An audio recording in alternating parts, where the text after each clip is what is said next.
So good thing it took me to sit there.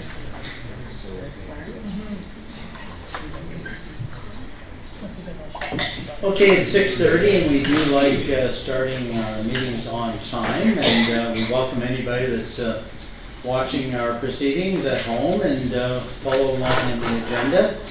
And we'll start with item 1, calling the meeting to order, and I'll call in Councillor Collins.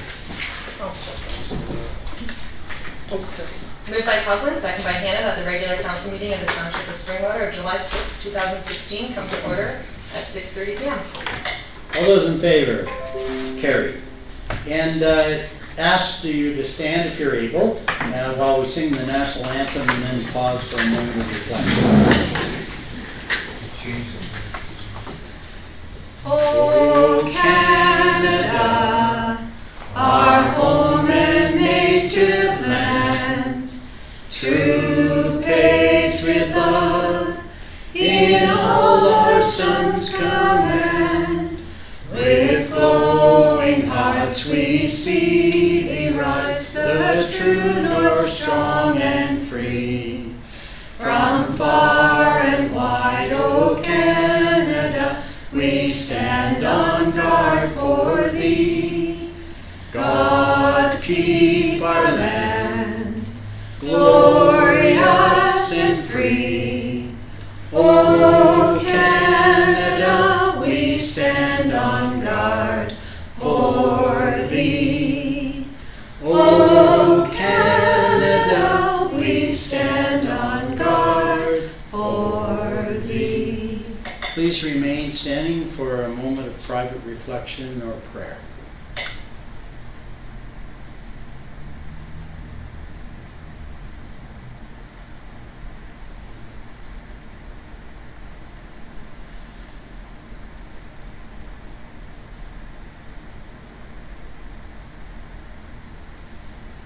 Please be seated.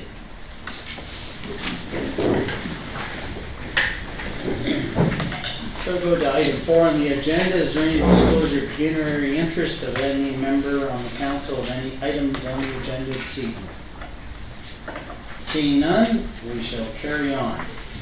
And first of all, we have a public meeting, and I'll call on Councillor McConkey.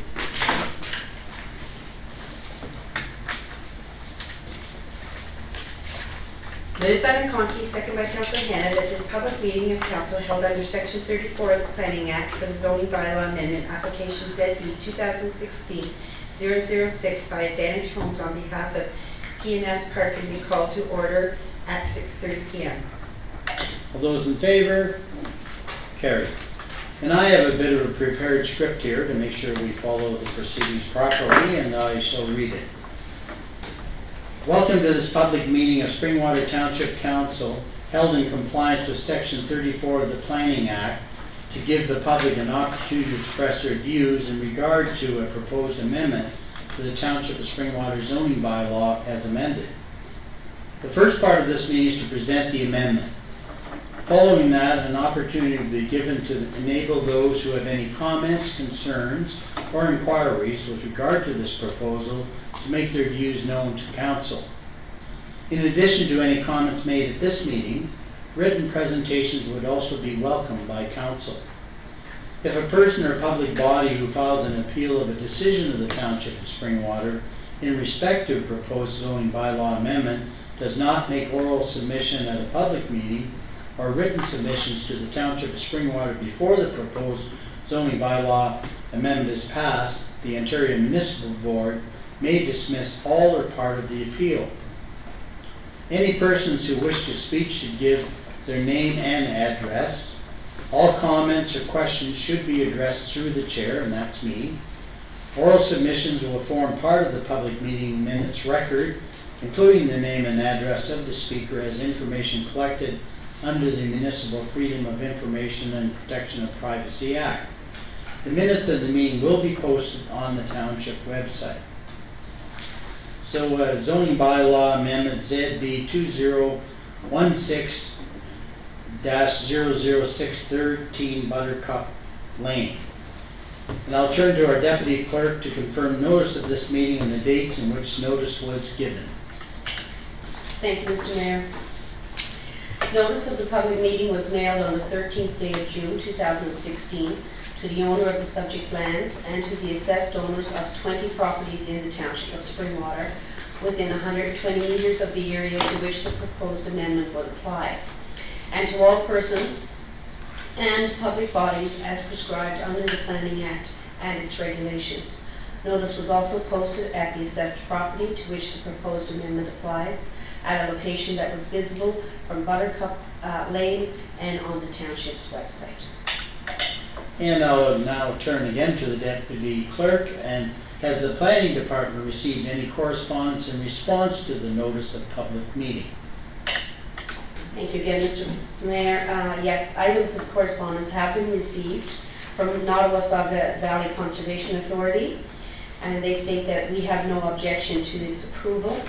We advise that the NVCA has issued a permit under the Conservation Authorities Act for the proposed new residence. We understand remaining natural hazard features, floodplain, erosion hazard areas, and natural heritage features, wetlands, stream, and associated environmental buffers on the property will remain the environmental protection zone. Simcoe County District School Board planning staff have no objections to this amendment, and Enbridge does not object to the proposed application, but reserves the right to amend or remove development conditions. I'll now call on Brent Langman of Advantage Homes to give a brief explanation of the purpose and effect of the proposal. Come forward. And please identify yourself for the council and the public. My name is Brent Langman, owner of Advantage Homes. I've been hired by the Parkins to build them a new cottage on their residence. So we've applied for the zoning change to allow them for seasonal residential cottage and removal of the old structure.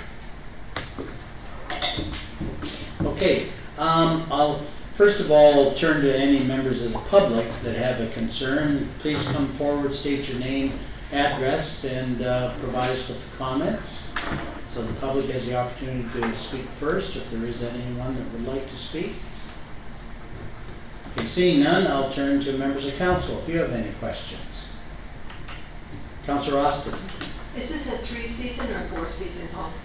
Well, the building code, we have to build it as fully insulated and things like that, but they still have a residence in Oakville, so I assume it'll be 3 seasons, but it'll be insulated and heated and everything else properly. Okay. Follow up? And this is they previously lived in the former cottage that's being, Well, yeah, they use it as a cottage. right, so it's just same owners, Yes. new cottage. Yes. Okay, thank you. You're welcome. Councillor Ritchie. Thank you, Mayor French. Brent, are these people new to the area? No, they've owned the area, the cottage for quite some time. I'm not sure, how long have you owned it? 2003. 2003? We welcome you to the area. So, Councillor Hanna. Thank you, Mayor French. Sir, I think most people are aware there's some septic issues in that part of the region of our township. yes. Building this structure and tearing the old one down, will that improve the septic issues? What Yes. are you planning with septic, you know, put a new septic system and so on? So the reason I'm asking this is it advantageous, in other words, to be tearing this down to build a new one because you're going to improve the septic. Correct. So we've done some design studies already and have room for the new building and a new septic, all to the new building code. Thank you. We have room for that. Any other questions from council? Okay, seeing none. Thank you for attending the public meeting with respect to the proposed zoning bylaw amendment and showing an interest in the matter.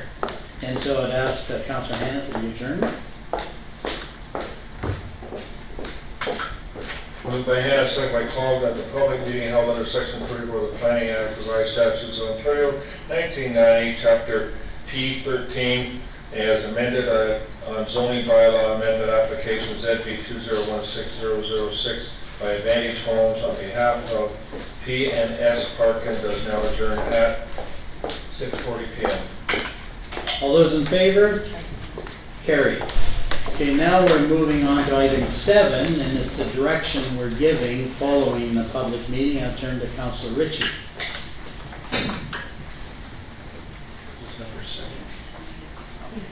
Moved by Perry Ritchie, sorry, Greg French. Moved by Perry Ritchie, second by Katie Austin, the council having held a public meeting in accordance with section 34 of the Planning Act, RSO 1990 CP 13 as amended on a zoning bylaw amendment application ZB 2016-076 by Advantage Homes on behalf of PNS Parkin, having noted correspondence and input received, direct that the application be approved with the appropriate documents be submitted to council for the consideration.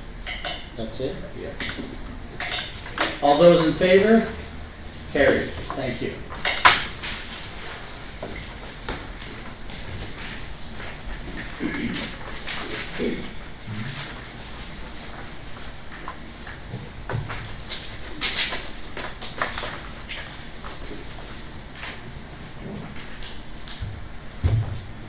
And we don't have any deputations or presentations per se, but there is a note here that Joe Mullen of Ainley and Associates will appear as a delegation on the Midhurst Secondary Plan at the August 3rd meeting for anybody that's interested.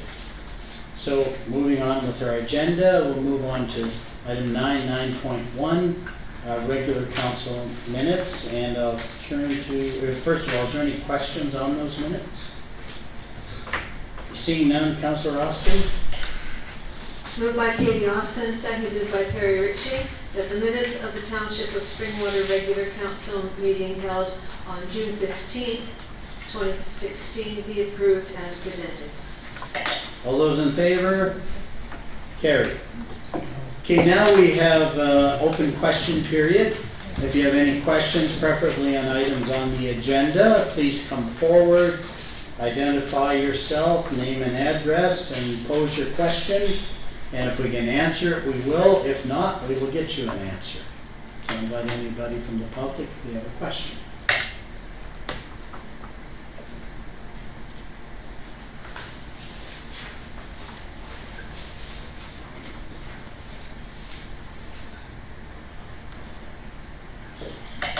Seeing none, we will carry on with the next item, and we're moving on to 11 reports, 11.1, and we have a report, and maybe I'll turn to the CEO just for a brief overview before I turn to council for questions. Thank you, Mayor French. We have a staff report here dealing with requests for proclamation and flag raising.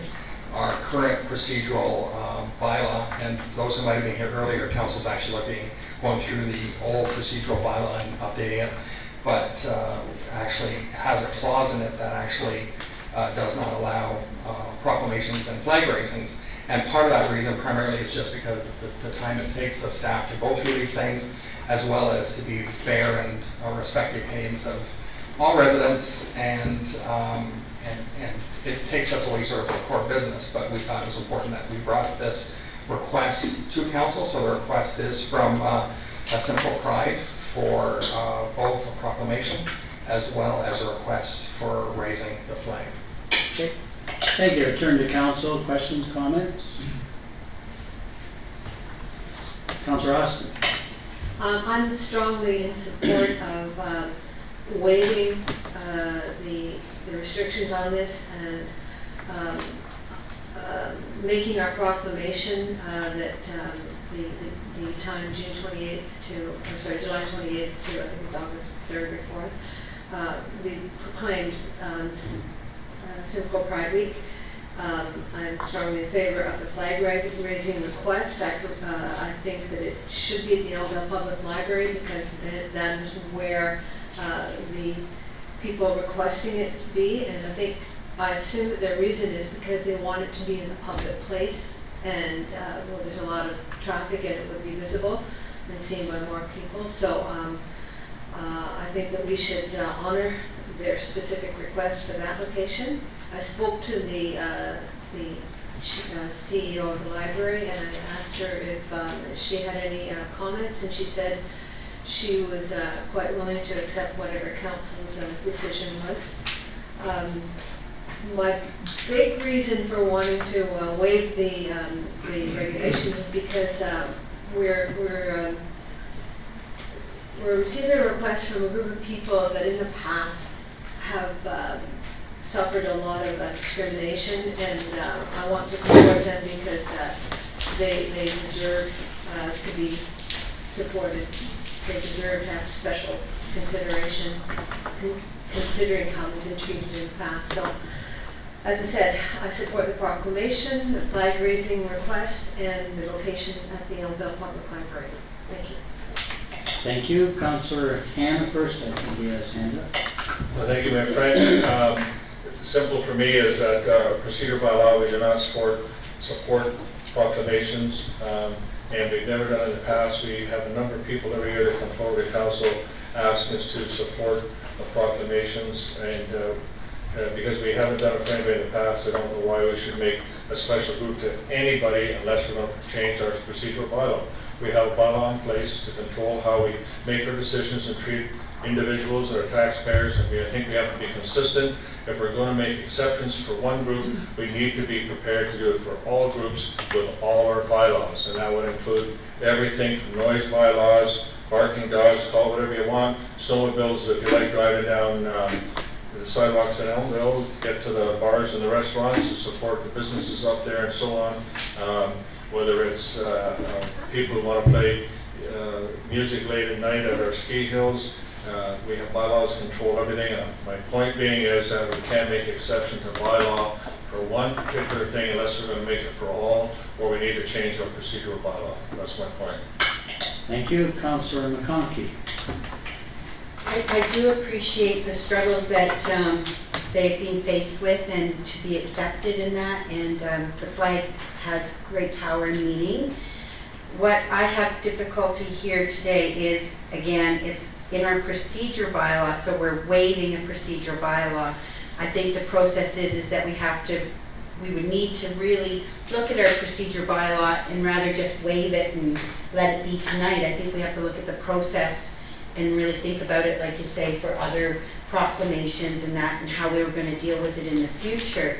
And the other concern I have is that it's nice that you spoke to the library CEO, but did the library board should actually have been approached and provide minutes to say that they accept this. And without the acceptance of the library board as a whole, I feel like we as a council are putting something on them that they should have the decision when it's their space. So I don't know why, you know, the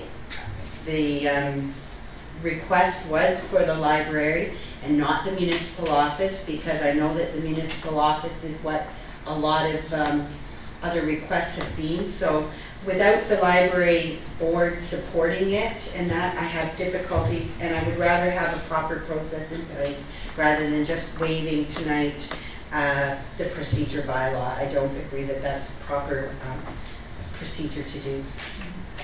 Any other comments or questions? Councillor Ritchie, Councillor Collins. Jenny Henry. Thank you. My initial response to this request was simply that if waving a flag makes the place an easier world for my kids to live in, I would go put it up myself. And as you can tell by the emotions, it's a very difficult decision, but as an elected official with a bylaw in place and speaking to other staff, we have waived other bylaws. Noise complaints with construction on the 400, we waived that bylaw to let things like that happen.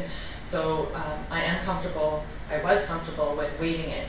I do agree with the councillors that we're set here to uphold the laws that we make. So if we are going to waive it, then I think that what needs to happen is that this council, we do have further future opportunities, whether it be next year, to examine our procedural bylaw in this case. And I do agree that in order to treat everyone equal, our bylaw just says that we simply don't make proclamations. So it's not that we're giving special consideration to one group or another. So it is with entire motion that I will not be supporting this motion this evening. Anyone else? Councillor Ritchie. I'll try this one. Up at the library, correct me if I'm wrong, but I believe over the years our Canadian flag is flowing up there. And under Canadian legislation, we've passed that a number of years ago, that the gay community have the rights and freedoms enshrined and benefits to protect them across this great land. And if you look over here, I'm looking at the Canadian flag, I'm looking at the provincial flag, I'm looking at the county flag, and I'm looking at our municipal flag. Those are 4 flags that stand in this council chamber. This council chamber is here to foster, promote, and encourage free speech like what we're doing here today. But I will not support this. I think those flags represent enough for all the people of this great land. Thank you. Thank you. God, I just have some final comments. My position on this is as follows. Municipalities should deal with matters over which we were elected to address. I was not elected to issue special proclamations of any kind. The existing procedural bylaw, which we were actually just finished reviewing tonight, tries to keep our efforts in line with our objectives. I was elected to deal with the business issues of the township rather than issues for which senior levels of government are more appropriate. The federal and provincial statutes have dealt with individual rights and established human rights codes. Our township has policies to deal with discrimination and harassment, and we take that very seriously. I believe our flag poles represent the well-being of all residents of Springwater, and to lower one in favor of a special proclamation minimizes the importance of our federal, provincial, county, and local governments. The pride of all people are represented by flying the flags we fly. Springwater, in its current procedural bylaw, has a history of not supporting proclamations of flag raising in our community. By our existing bylaws, we are constrained to support matters for which we have real jurisdiction. Accordingly, we support fair dealings in zoning matters, for example, or a fair shake on our dealings with the county, provincial, and federal governments. I am unaware of any concerns in this municipality on the denial of gender rights of residents or citizens. My inclination is that we express our pride in Canada by flying the Canadian flag above all else. We support all residents of Springwater, and to focus on one group or organization would not be conducive to the beliefs that all people's opinions and beliefs are valued. With that in mind, I'm not supportive of changing our current policies within our procedural bylaw. So with that, I turn to Councillor McConkey. I think you have a resolution. Moved by McConkey. Hold on, Councillor Austin. I'd ask for a recorded vote, please. Okay, thank you. Moved by McConkey, second by Councillor Hannan, that the report from the Chief Administrative Officer regarding proclamation and flag raising request from Simcoe Pride Day dated July 6, 2016 be received. And that council not waive the procedure bylaw.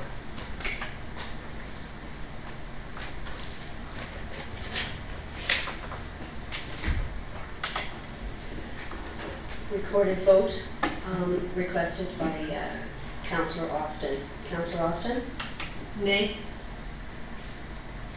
Councillor Hannan? Yay. Councillor McConkey? Oh, yay. Sorry, she turned it okay. I said yay just so it's recorded. Thank you.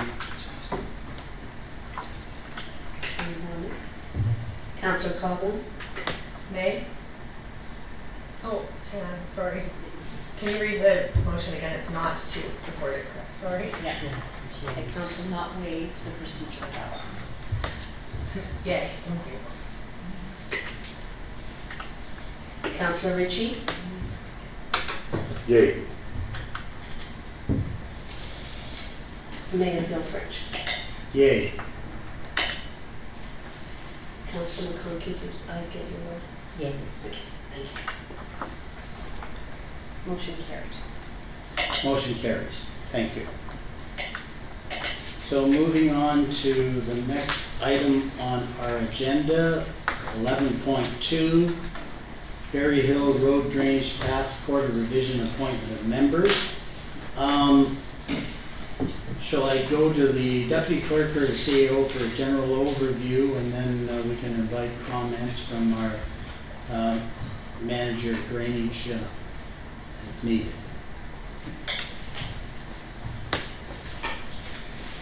Actually, Mayor French, I'm going to put this, we have both Heather and Steve here, so I thought I'll let them take notice.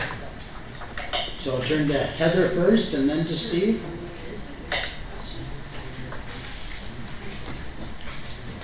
Thank you, Mayor French. The bylaw for the Berry Hill Drainage path was read the first and second time and provisionally passed on at the June 15th meeting.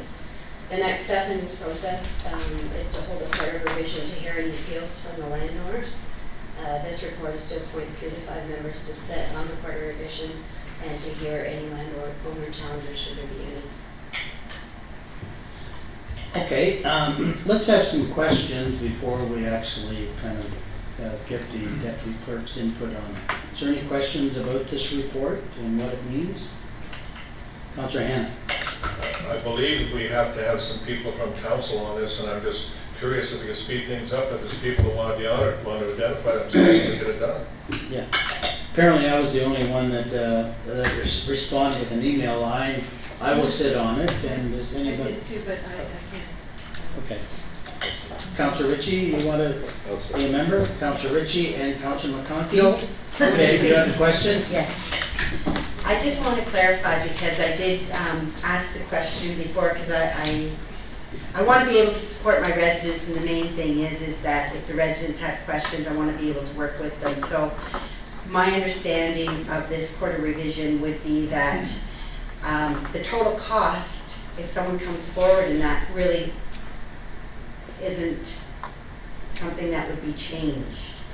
So I don't know how in this quarter revision you deal with someone who has an issue with the fees. And so I just want to, if I'm going to represent my residents, I want to be able to represent them or to listen to discussion and have some stuff. So my previous discussions did not really feel that I had that authority at that as being on that council. So I just wanted to ask if I misunderstood. So, Mr. McCann, if you want to come forward and answer the councillor's question. Thank you. Within the engineering report that was submitted by Ken Smart, each property is assessed with a certain amount within the drain. The quarter revision is set up so that if somebody wishes to appeal their assessment or look for a revision, it's a time for them to be heard. The overall total assessment cannot be changed. So if you change one, then if you're adding to one, another one has to be reduced, is the way it works. And that was Councillor McConkey's understanding. I have a question that, so assume someone does, obviously want to obviously change the assessment. That means you have to steal from Peter to pay Paul, I assume. Correct. So when would the other members realize that they may be getting less? Through you, Mr. Mayor. Upon the completion of the quarter revision, if there is not a member present whose assessment has been revised, there will need to be a follow-up quarter revision. So it could become complicated, I guess. Okay, and I guess what we're trying to do here tonight is simply kind of put together the kind of the members of that committee, and I've volunteered, Councillor Ritchie has volunteered. Mayor French, may I? Yes, you may. Well, I was kind of asked, but if somebody else wants to step on there, I'll let them step on. But I can see nobody's really knocking the door down on this thing, so looks like I've been thrown under the bus here. Won't be the first time or the last time. I'll do my civic duty. Thank you, Councillor Ritchie. So I have to see it. Now, I just want to check, is there anyone else that would like to sit on it? Councillor Collins. I'm actually not available on the Okay, dates. yeah. Councillor McConkey. I just feel uncomfortable because I want to listen to my residents, and if there's anything And that's fine, because I know Councillor Austin's not available either.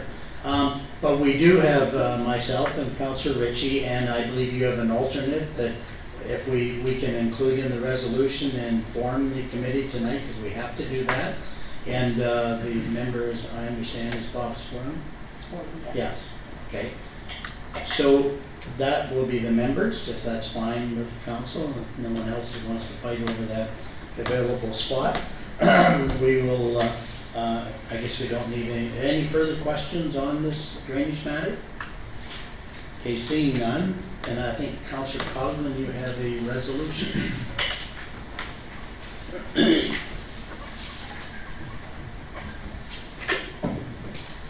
Moved by Coghlan, second by Hannah, that the report from the drainage superintendent regarding Berry Hill Road drainage path, Board of Revision appointment of members dated July 6, 2016 be received, and that council appoint 3 to 5 members to the Court of Revision as follows: Mayor French, Councillor Ritchie, and Robert Swarm.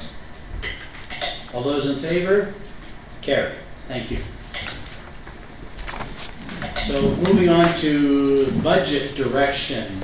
I'll turn to our Director of Finance for a quick overview and then open the floor for questions. Thank you, Mr. Mayor. Simply in front of you tonight, you have a report with regards to the 2017 draft budget and business plan. No different than previous years. Essentially, staff looking for direction and, more importantly, I guess, budget schedule as it relates to the 2017 budget and business plan. So I will note that on page 3, I believe it is the in the table, the second item, the council working session regarding the review of the 6-year capital plan. The date has been changed from July 27th to August 4th, and that will commence at 3 p.m. in the council chamber.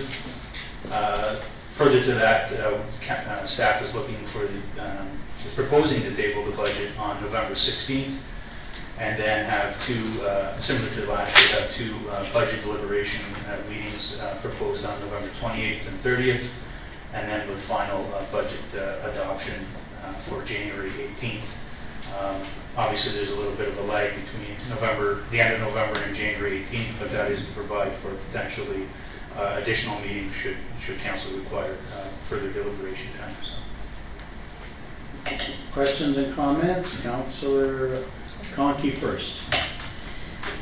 Again, I will state my piece. I think that we try to rush this budget. I know that staff want to get out the door with some spending early in the year, and I think that we could prioritize our projects with the top capital projects, and we could still allow for more time to work on this budget. And I just think it's too much to table in 2 days. It's a long day. You don't get all of the questions answered. I'd like to see more from staff. I like that summary that they do in the beginning that tells us what's their expectations for that year. I'd like to see it from our communications manager, more input from staff to say, this is what I'm really targeting and planning as an operation for this year. And they need also more time to look at that. And I think as a council, we need some more time to make some decisions on some of our draft plans before we go into this budget discussion with the capital. I know we're coming up with the 2016. We're just starting to face that one now because we couldn't make decisions. And what I don't see in this background is that we asked if we could look at a 6-year operating budget as well. This time coming, I think you were absent, Director Schmidt, when we had that conversation sort of at a council meeting. Does anyone else remember me mentioning that? But maybe you don't, but I would like to see our 6-year operating forecast as well as the 6-year capital forecast. So I'd like to see it pushed out, and I know we're a little aggressive and we like to spend our money, and unfortunately we hired our students a little bit early and we didn't get on the program of being able to capitalize on some federal funding to get some student help there. So maybe we have to slow down a little bit, and so we can get some funding opportunities. That's another perspective. But no, this is one of the most important things that a councillor has to do is manage the budget. It's going to be a tough year for everybody, and I want to make sure that I've given it my best so that when I can face my residents and say, this is a tax increase that you're gonna face, I feel confident and I feel that I've done my job to ensure that we're running effectively and efficiently. Thank you. I'm not sure if Councillor Coghlan had her hand up before. Here's Councillor Coghlan first. I did, but it's unrelated, so if Councilor Hannes is related to this, so. It's off that topic. Councillor Hanna. Thank you. We did a great job, I think, in the budget last year based on the results. We had an excellent results, I think, on the budget, and I think everybody was reasonably happy. I had the same similar issues. I think not only do we rush it, but I find an 8-hour day a long time to spend doing budget details. Number of issues. So staff maybe who may not need to be here for that portion of the budget sit here through 8 hours. I realize that there is an effort to control staff, not so everybody's not tied up. I'm suggesting that the maximum, if we had a maximum of 4-hour event every time we do a budget review, that it would accommodate staff, it would accommodate members of council who have outside commitments other than just council. The other thing that I'm one of these people that like to go through the line items, and I know that maybe doesn't sit well with some folks, but it's my responsibility under the Municipal Act to look after the finances of the municipality, and I'm going to be pushing hard again to go through every line item. I'd like to see where we can make cost savings. As I've argued in the past years, I think the budget increases or decreases should be driven as a result of our reviews. We shouldn't be setting increased targets, if you like, and then working towards those. We should be reviewing our expenditures, cost savings, and then determine, or let that determine what the final budget increase, if any, will be. So I would appreciate it if we could schedule our budget times so they weren't maybe every day, but every other day, and for a maximum of 4 hours for the reason I pointed out. And it's again because I'm going to be irritating people going through the line items to see where cost savings or justifications could be made. So that's my initial comments on that. Thank you. Councillor Coghlan. My question is on page 2 of the report, and it speaks to the 2017 capital budget will be prepared that considers, and then D is the financial affordability of the township, and I'm just curious how that comes into play.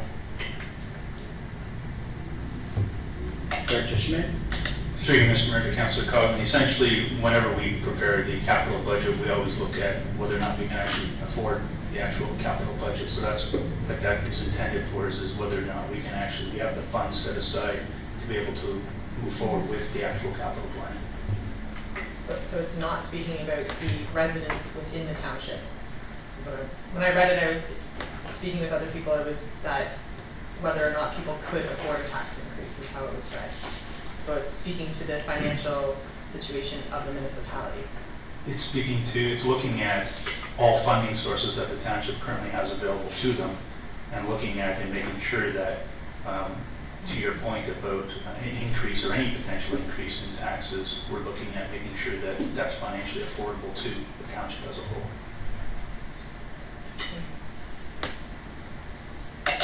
Councillor McConkey.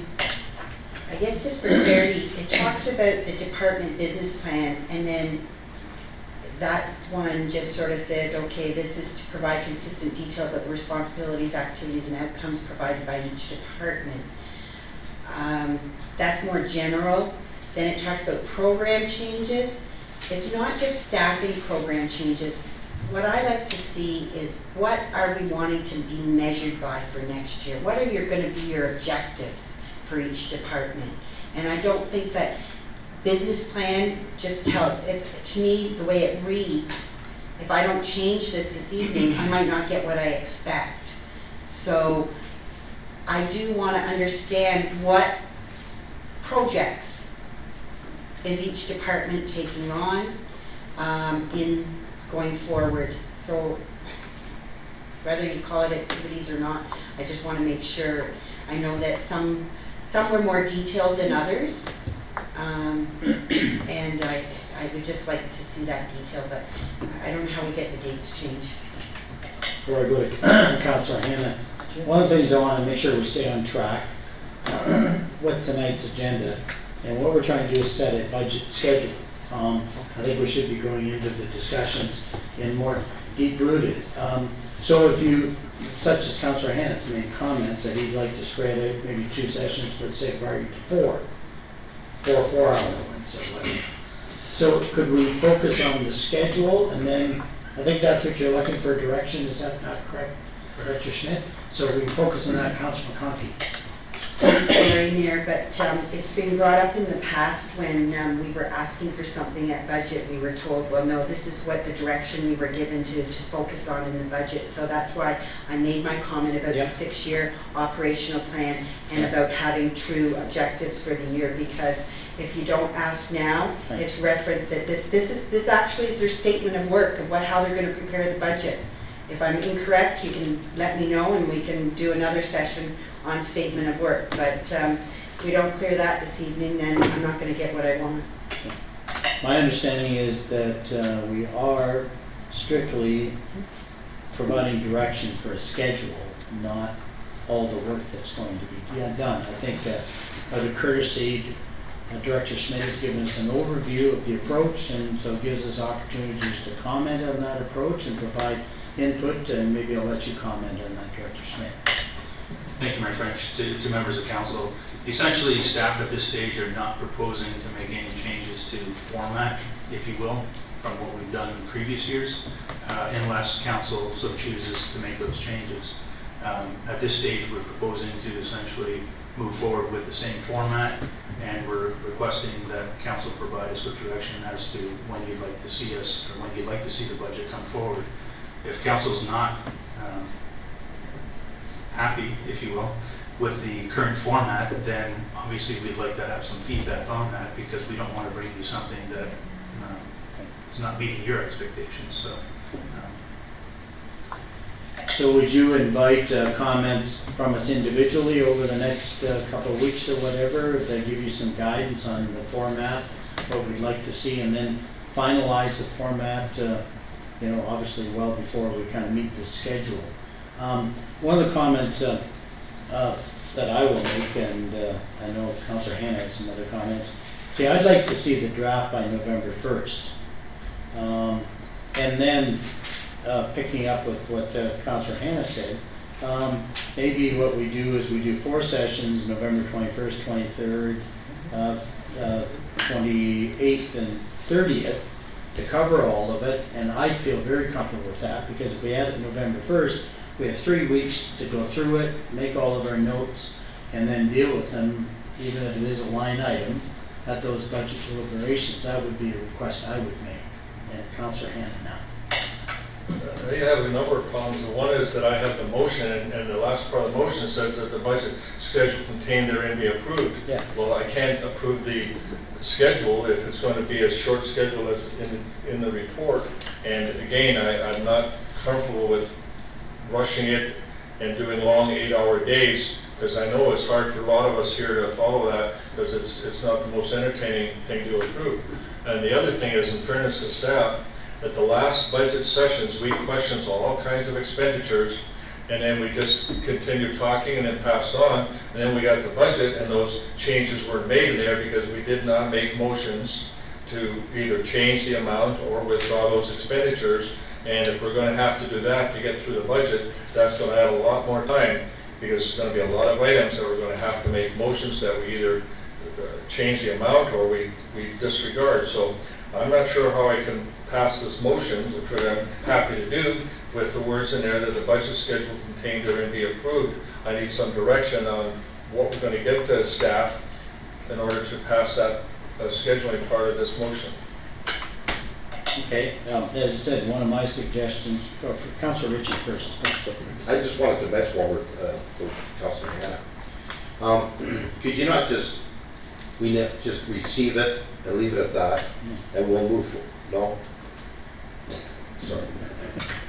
No, we can, but they are seeking some direction so they can plan, so, and I agree with that, so Councillor Ritchie. Well, I was just going to say, Mayor French, like, we just receive it for now, but we move forward with August, whatever the Director of Finance said, August 3rd or 4th, but move forward with those dates and get started, and maybe we got started, maybe we can find some common ground as to other dates that we can have, so that at least we're moving in the right direction, and we're moving the order of business along. Okay, so even though we receive it, we'll still go ahead with the dates it's got there. And if we change the date, a date here or there, it's not gonna make any difference. We'll all work around it. I'm easy. Yeah, I just think we should give more specific direction, and of course, my comment, Councillor Hannah, was that the draft budget be tabled November 1st, if that makes any sense to you, and that the council public deliberations be split into 4, with the first ones being November 1st and 23rd, and then the rest of the schedule as it is. So I'm not sure if that would work for everyone, and maybe that is the direction we could provide to finance. Councillor Coghlan? Sorry, just for clarification, Mayor Friends, you suggested that the budget be tabled on the 1st and that the first council public deliberation be on the 1st as well? No, the 21st. Yeah, so 3 weeks later. And that way they'd have a timetable that they could work with, and maybe puts a bit of pressure, but at least we all know where we're going, and I think we could take a deep breath, so I don't know if we want to try that. CEO Binley? Thank you, Mayor French. I did have my hand up early just to emphasize that we can add those comments related to the, first of all, the date, as well as the date of the budget tabling, as well as, and it could be even informal, or the budget books go to council on a certain date, and for additional meetings. I'm hesitant to get into the detail of the budget at this time. Example, Councillor McConkey's, in the previous meeting, I can't remember where, it did bring up the issue of a longer range operational plan. First of all, that's a paradigm shift when it comes to municipal planning, so that's something we can't, it would be impossible to do this year. I'm just saying, most municipalities have never even heard of it. It's somewhere I've talked to, and I agree that we can probably get there. I've actually briefly talked to our Director of Finance that it might be a vision for us to do that because of the long-range financial plan and where it's going. Our challenge is to do that between now, or even for the 2017 budget year, is a challenge. And matter of fact, I'd say almost impossible, especially when it took us how many years to get around the 6-year capital plan and tangible asset management and all those things. I would suspect that in future directions not in directions from council, but also ideas from our members of council, we can start fashioning some of this extra into the budget. But my concern is today to get into that is a challenge. Okay, Councillor McConkey. Well, I don't know how we feed the long-range financial plan if we can't put in operational costs too. So, like, it's just a forecast. I think we have to start to forecast what we're going to have for staffing in that in the next 6 years as we go forward with the different plans. And if we can't forecast that, then we can't feed into our long-range financial plan, and it's hard for me to accept that. And we have to accept that this year. So somehow I need a forecast for 6 years in operations. I think we have 2 issues here. What I'd like to see if we could agree on a timetable, and then what I would suggest maybe if we took up until our next meeting in August, council provide their input, such as Councilor McConkey has requested, and then come back with a detailed report of how you're going to undertake the budget process with the dates. I think that would answer a lot of questions, and then we could amend it at that time and agree and disagree. No, we're going to support this, or we're not going to support this. And I agree with the CEO Binley. I think right now we've got a long-term financial plan. A lot of the information is probably in there on a year-to-year, but I know it is a lot of work. It's something I'd like to see, but I'm not sure. I want to kind of increase our financial department by 2 or 3 people to kind of give us more reports, but that's another issue. So my suggestion for this evening, if there's some agreement on some of the dates I threw out, can we start there? Councillor Hannah, if you didn't mention. I don't necessarily agree with your dates, but I do agree with your suggestion we need to get this started. I've drafted a response, which I think should help our Director of Finance to get this commenced, subject to my co-seconder Councilor Cogman, whether she agrees with it or not. If I can have a second, please. And I think Councillor Cogman was going to have a question, but I just wait till you read that.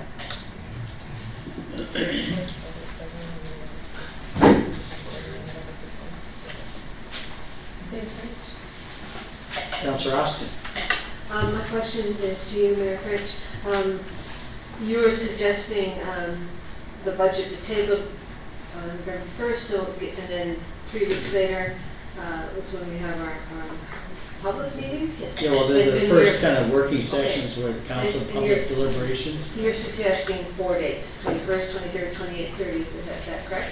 Yes, because I do Alright. agree with Councillor Hannah that. Okay, and are you saying 4 hours for each one? I would say that's where we would plan to kind of deliberate, because probably beyond 4 hours, looking at small financial numbers might be challenging for some. Okay, I just wanted to make sure I knew what you were saying.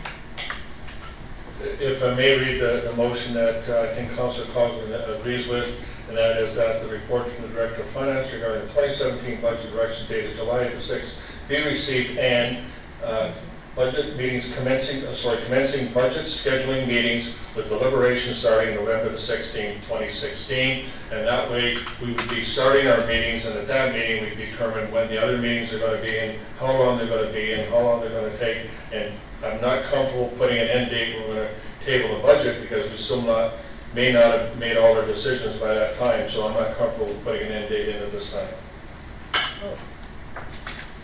Councillor Cogman. Sorry, just for clarification, I understand that we table the budget first and then we discuss it, is that correct? Correct. Yeah, so to me, the date, the only implication it would have, if we're going to be in the future suggesting that we start on the 21st, for that, I would prefer to have more than 4 days with a budget in order to come. If we're sticking with the 16th for the budget to be tabled, and then suggesting that our draft council public deliberations start on the 21st, I myself would like more time than 4 days with the budget before coming to that. So if we are going to move it up to the 21st, I would like the November 2nd meeting. That's a lot of time. I don't need that much time, but it seems to be one or the other, right, with the 2 weeks in between. So I guess we need more clarification from the Director of Finance, but I understood that the first scheduled meeting was going to be, to start the deliberations would be on November the 16th. Then we'd have subsequent meetings, and then the budget would be tabled. Is that correct? Through your French to members of council, essentially with the 6-year capital plan that's going to be reviewed on August 4th, you're already starting to review the capital budget piece of the budget, if you will. So there may be further discussions that come out of that meeting as to you need more time with the capital plan. To answer your question, Councillor Hannah, November 16th is the date that the budget would be tabled. So simply it would be a presentation and staff report to support the tabling of the budget. From then, essentially you would be moving, council would be at your discretion, moving into your deliberations. If you chose to meet every day for 4 hours a day for the next 3 months, then so be it. But it's really in your hands. Essentially tonight, we're simply trying to establish a plan to try to get the budget essentially started and approved. The January 18th date is not set in stone. It's just simply a plan. If council doesn't agree with that, then at the end of the day, council staff takes direction from council. So it's in your hands. We're in your hands. Yeah. I won't support November 16th. I will only support November 1st being tabled, or 2nd, whatever it is, yeah. But anyway, Councillor Austin? I was going to pretty well agree with what you just said, Okay. Mayor French. Your original proposal, budget, table of the budget November 2nd, and then have the consultations the 21st, 23rd, 28th, and 30th, 4 hours each. I think that's giving specific direction to the financial staff, and that's what they've been looking for, not just staff. I think what we need to do tonight is to give a clear direction to staff. That's what they're asking us to do. CEO Brindley. Mayor French, just on the dates, the reason the 16th was picked is because it's a council day. And So I would still, subject to deliberation or maybe no deliberation, but we can always table the draft, give the draft budget to council the first week of November, and then formally table it for the public on the 16th. That's what that's about. It's, hey, here's the budget to the public, here it is. But by all means, we can still make that budget available in draft the first week of November. Okay. It's just to have it, table it on that, it gets messy from the standpoint of council time and stuff like that. That's why it's essentially why it's the 16th, because it's at a council meeting. But we can make that draft budget available to you at the beginning of the month. Okay, well, if you want to add a date in there, then I am comfortable, as long as we see it, what we're going to be working with, well in advance, so we can fire off the comments, so we're not sitting in meetings saying, I don't have enough time. I want to make sure there's plenty of time, so we can kind of move it along. So if we want to add a line, Yeah. I'm not sure what to call it, November 2nd, but do you have terminology you'd like to add into this timetable? Release a budget draft to council, Okay. November 2nd. We're working here. Any other comments? I think that's good discussion. Yes, I do. I think the Yes. simplest thing would be for us to receive this and then ask staff to come back with a budget schedule. And when they come back with a budget schedule, because we all got different Well, opinions. that's what I said. I don't see, yes, I don't see this happening in 4 meetings, to be honest with you. But we can say it there. We're gonna start August 4th. Okay. This is it. Give it, Jack. Moved by Hannah, second by Conklin, that the report from the Director of Finance regarding the 2017 budget direction dated July 6, 2016 be received, and that staff release a budget draft to council by November the 2nd. Okay, no other dates at this point? Okay. All those in favor? Carried unanimously. Thank you.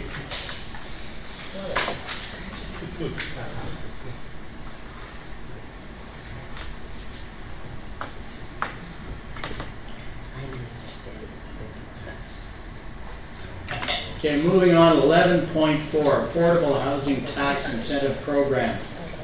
Can we have one conversation, please? Thank you. Any comments on this report? Councillor Hammond. I'm pleased to ask staff to give us some insight, because I think what they're trying to say, but I found it sort of confusing. Please, thank you. So, okay, Director Schmidt.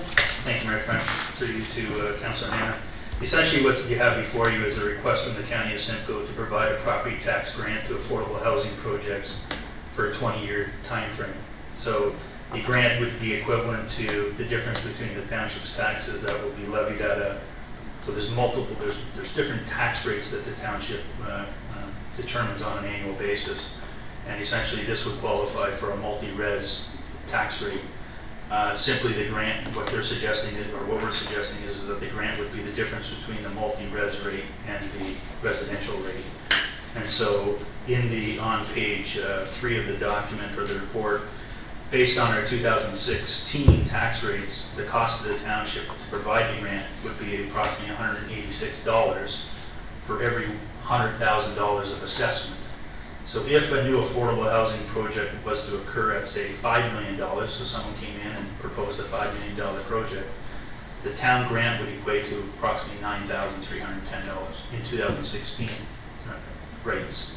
So you also have to take a look at every year for the next 20 years, you would also be committed to providing a grant, and that grant would change on an annual basis because the tax rates would change.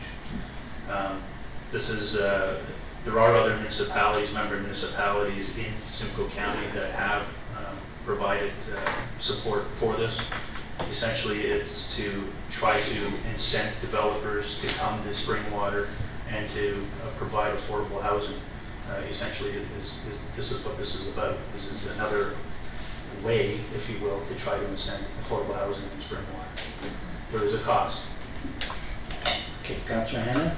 Just follow up if I can. And so would this have any negative effect on us or cost us more, because we wouldn't be collecting the amount we're required to pay the county for, say, schooling for the Board of Education and In other words, would this be affecting our costs because we're not collecting enough money that we have to pay our commitment to Simcoe County, for example, in the province? Through your Mayor French to Councilor Hannah, no, the county would also be providing a similar grant, and it's based on their multi-res rate, because they have a multi-res rate as well. And so essentially it would be, they would be providing a similar grant, if you will. Education is a total entity, and they will do what they want to do, if you will, but simply from a county perspective and a township perspective, we're partnering, if you will, with the county to provide a grant to incent affordable housing in the township. Yeah, and I think the clarity is it's only on the tax, it's not on the school board levies and so forth, unless the school board's determined that they're going to have some sort of a benefit package. Councilor McConkey. Well, I am for affordable housing, but again, I might be taking this report out of context, but with affordable housing, and it's saying that Springwater has a target of 96 that we should sort of be achieving. Is that in the 20-year period? And also, okay, I'll go with that question first. Director of Planning, can you answer that question? Mayor French through the Councilor McConkey. That there is over a 20-year time frame. The 10-year affordable housing's homeless prevention strategy looked at how to deal with things over 10 years, but it's actually referencing 2,685 units by 2024. So actually, sorry, I correct myself, that's over a 10-year time frame. It's actually 10 years, not a 20-year time frame. Okay. So it appears like this is one program that the county is asking that we would like to buy into. What I feel with affordable housing is that you should be integrating, and it looks to me like this is giving one developer a discount if they build a building that has affordable housing. I can see something where if I had a multi-unit resident, a multi-unit dwelling going up in my ward, say, that a certain percentage of that building could be affordable housing, but I don't see that one developer just do affordable housing. You have to sort of integrate them into the whole area, and I also think that affordable housing is not just about giving money to the developer, it's also about making sure that people out in the rural area have the ability to offer, like we should be incenting people in their rural area to be able to offer basement apartments or something in that, and I know that there's government grants for that, is to build your, add on to your basement and that, and give it to people who are on fixed income. And so I'm thinking through our official plan, we need to look at this, and affordable housing also needs to have the infrastructure to support it. So I don't want to put someone where, if it's a few that are in an area, that's fine, but you need a bus system, you need different systems, or like what are you targeting here? So I just need to know if this is one program that we're being asked, or is this how Simcoe County is wanting to target affordable housing? As a councillor, I think, as a county councillor, the simple answer is yes. They've provided a target, and they've kind of reviewed what the needs are in a particular municipality, and especially rental housing and that, and they're obviously kind of coordinating it in that. If people that want to provide affordable housing kind of approaches the county, it could very well be in a rural area, which wouldn't make a lot of sense, as you mentioned, because of transportation. So most of them are going to be more in the built-up areas because they need access to transportation.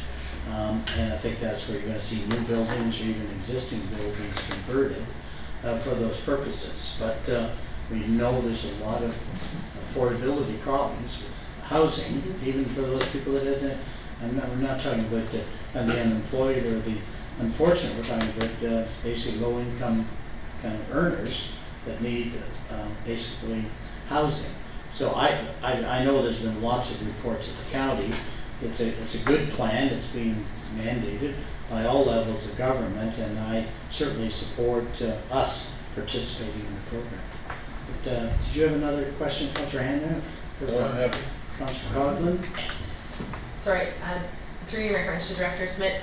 We were talking about this program earlier, and you had brought up something about bonusing, and I'm just curious how this is not bonusing. Through you, Mayor French, to Councillor Coghlan, yes, you're correct. This did come forward earlier in the year, and it was essentially, the direction was to bring it back to staff, if you will. There has been discussions with my other colleagues within the County of Simcoe, and through the actual section 110.3 and 110.9 of the Municipal Act, we are actually eligible, if you will, to provide such a grant. This is not a new program, if you will. It's additional money that has been now provided by the feds in the province. Up to $6 million is available. This program, there was a similar program that existed a couple of years ago. Town of Penetanguishene, as well as Collingwood, as well as ESSA, participated in that, and actually do have affordable housing projects under that program. So. And my second question is if the outlines in this program are only leading up to 2024, so a 10-year commitment, why are we being asked for a 20-year commitment? The program is based on a 20-year commitment. The 10-year outlook, if you will, that's based on the county's 10-year affordable housing plan, if you will. It's only based on a 10-year forecast. The program is for 20 years. Councillor Ritchie. Thank you, Mayor French, to the Director of Finance. So if I'm a builder and I apply for this, then under this program, I don't pay any taxes for 20 years. No. Pay it over. You'd still be required to pay taxes. You On the just get- residential rate. Exactly. Okay. And there is a limit. There is a limit as well. Okay, next question. Follow up. If I'm a builder and I build this apartment building, am I then required under this program that all the units, if I build a 12-unit apartment building in Elmvale, am I required then that it's all for low income? And who sets the requirements for that? Or if Joe Blow comes along and he's working at Honda, I can rent it out to him? Or if somebody comes along and the mother's on assistance, we put her into that unit. Like, is there a criteria? Is there some criteria that the builder has to follow through on? Or is it just kind of open? Actually, it's very controlled, and the county has all the information, and quite honestly, you know, a portion of the building, it would have to be dedicated. You can't keep moving it around. You'd have to say these 10 units are going to be, or, you know, subsidized, and then it would attract a lower particular rate on that.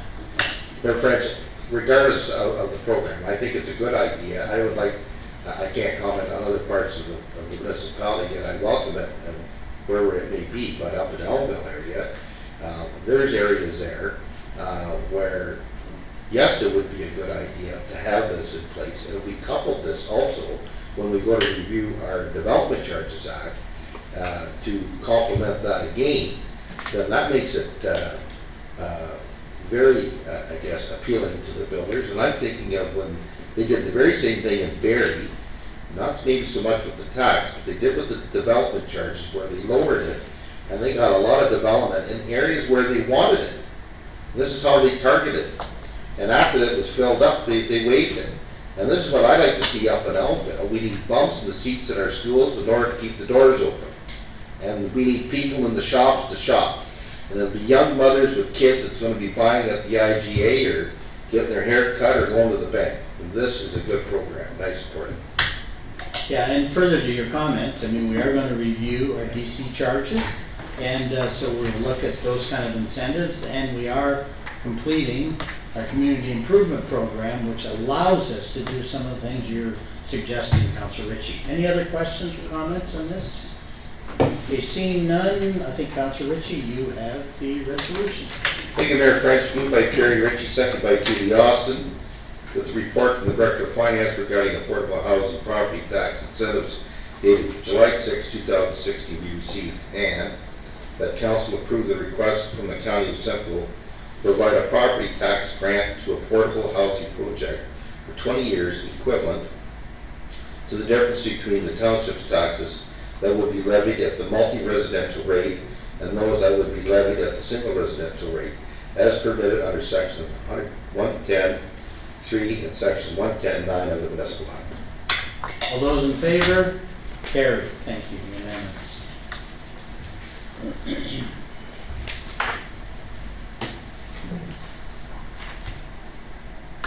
Okay, moving on to 11.5, site plan application is pretty straightforward. If you want to make maybe some initial comment from the CAO or planning. Thank you, Mayor French.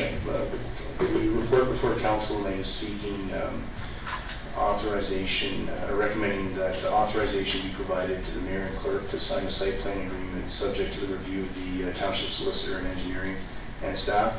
What the report details is a site plan application for a property within Bertram Industrial Parkway to allow for the warehousing of mechanical parts for petroleum pumps and things related to that industry. Any questions? Okay, seeing none, Councillor Austin. Moved by Katie Austin, seconded by Perry Ritchie, that the report from the planner regarding SB 2016-002, LaRue D, on behalf of Independent Petroleum Services, dated July 6, 2016, be received, and that a site plan agreement for the proposed warehouse storage facility located at 26 Bertram Industrial Parkway be drafted, and that the mayor and clerk execute the necessary agreements once all technical aspects are addressed to the satisfaction of the township solicitor, township consulting engineer, and staff. All those in favor? Carried.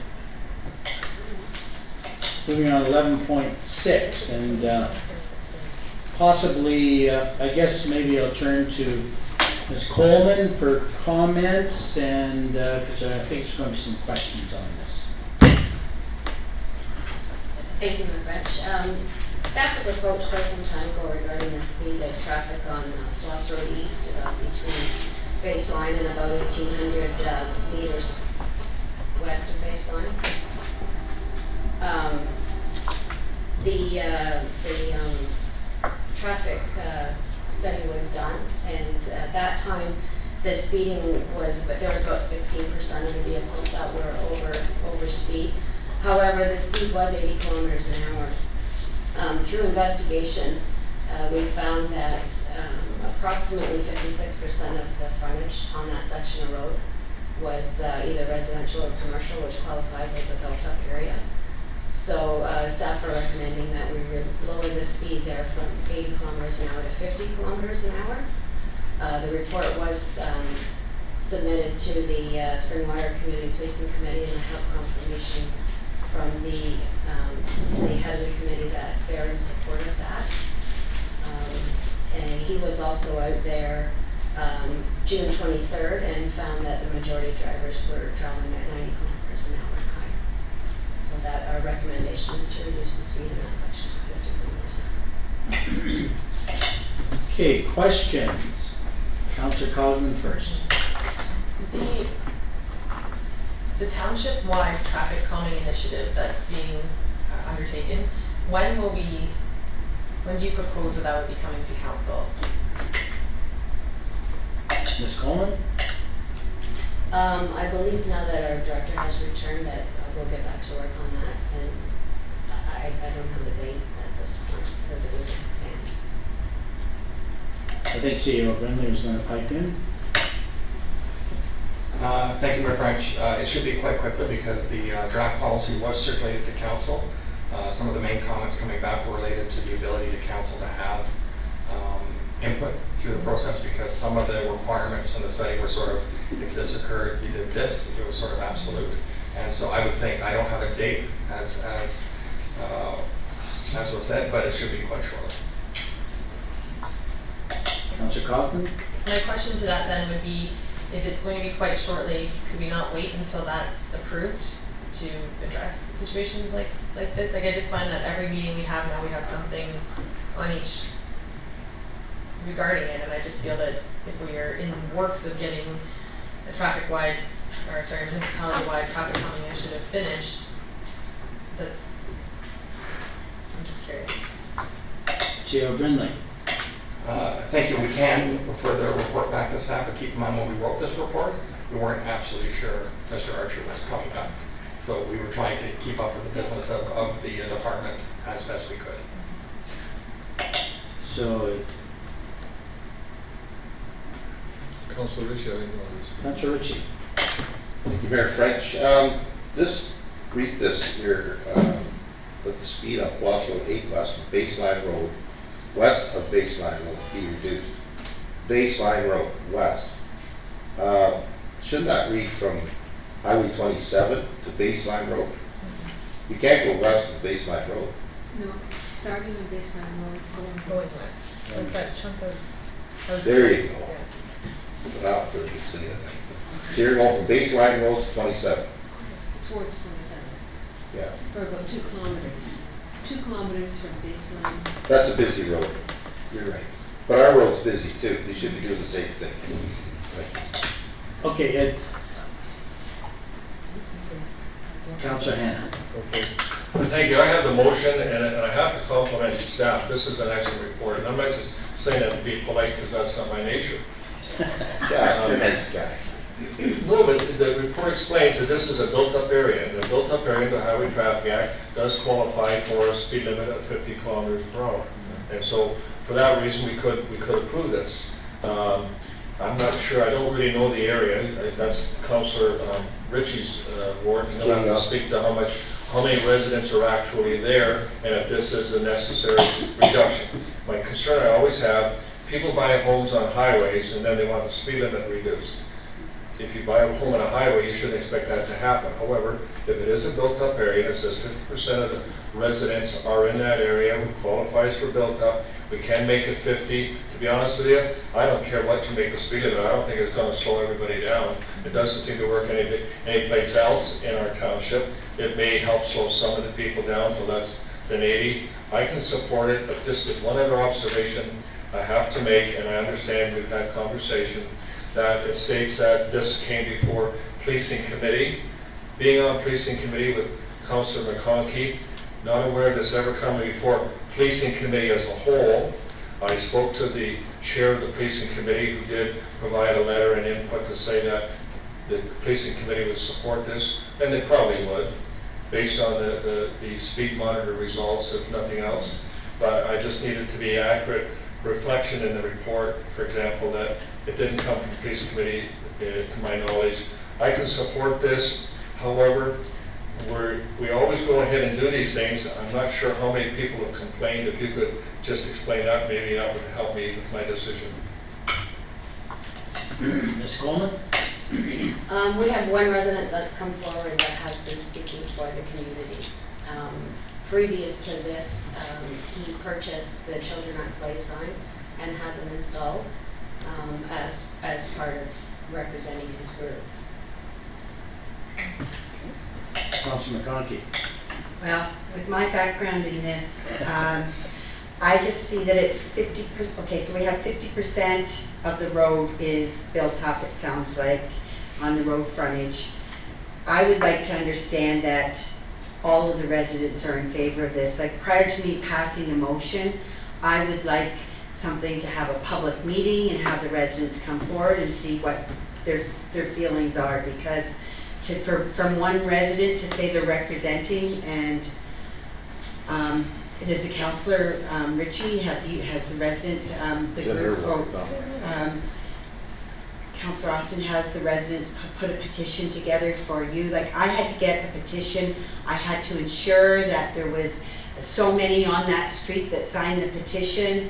So I think we really also have to understand what's the process here. And then there's one statement that I'm not too comfortable with that says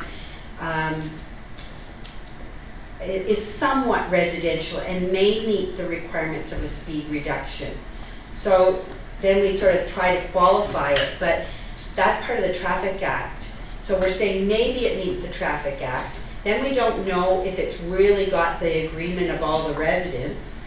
And thirdly, I don't believe it was really passed by the policing committee. It might have been reviewed by the chair, but I'm on the policing committee, and I missed one meeting, so I can't say if it was discussed at that meeting, but I like to see minutes from the policing committee that support this, because I had to have the minutes from the policing committee to support my requisition for Seaton. So I think we're sort of jumping, sort of like Councillor Coghlan says, we're jumping all over the place at these requests with no set process. And I'm afraid that we might upset somebody without identifying that we're going to do this, and without them even speaking to their councillor. I have reservation on approving this evening. Other questions, Councillor Austin? Okay, first of all, to you, Mr. Mayor, to Councillor McConkey, I did not receive any requests as a councillor in that ward from any residents. I'm very familiar with that road. I take it on a regular basis myself. So I'm aware that yes, there is a number of homes on that road. Also at the far eastern end, there is a large forestry operation, Ritchie Forest Products. So there are trucks, I believe, correct me if I'm wrong, Councillor Ritchie, that those trucks travel on Floss Road 8, or do they travel on the baseline road, or both? Yeah, so there's a significant number of trucks going back and forth on that road carrying lumber products. I've never thought of it as a major roadway like Seaton Road is, because when it reaches baseline road, it's a T-junction. So it's not like it's a major traffic route such as Seaton is. So that's something to take into consideration. My guess is that the residents along that road would be happy with a speed reduction, but I say that's only a guess. My question to Ms. Coleman is, you said that this gentleman who approached you speaks on behalf of the residents. Is there any written evidence of that he is speaking on behalf of everyone, or does he just state that he is? Ms. Coleman? I'm not aware of written confirmation. He was dealing with Mark prior to dealing with me. So the previous requests, the children at Placelines and the requests for the radar data back in the day were through Mark. So I agree with Councillor McConkey that there are certain, sort of uncertainties around this question, but my overall feeling is it's probably a good idea, but I certainly understand your discomfort with, the lack of certainties. Probably a good idea. Okay, it was suggested, and I just wonder if it would still be a good idea, and I'll turn to the mover, should this be referred back to staff because the Director of Public Works has returned, so, possibly even to the next meeting, or it could be addressed possibly by the Director of Public Works so we have more input on it. Just give a letter to all of the residents. I'm prepared actually to sign it and move it. I haven't signed it yet because I wanted to give it a bell so to say, but it's clearly in the Highway Traffic Act, and I think I read it somewhere in the report, but I can't find it. But basically, the Highway Traffic Act, in my recollection, is that any area outside a built-up area, the speed limit's automatically 80 kilometers an hour. If it's in a built-up area, it's 50 kilometers an hour. This is in a built-up area, so I would believe that under the Highway Traffic Act, it probably should be 50 kilometers an hour. On the Google map, you can see there's a number. Sorry? Okay, so apparently there's 11 homes in the area, but it does qualify as a built-up area during that section according to the staff report. So I'm prepared to support staff and approve it. However, if somebody else wants to take the motion off my hands, I'd be happy to pass it on. Okay, well, table the resolution you have.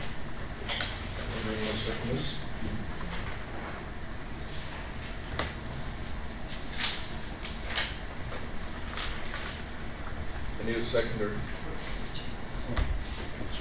Second it? You second Made it all the way down the other end of the table. You're entertaining anyway. Yeah.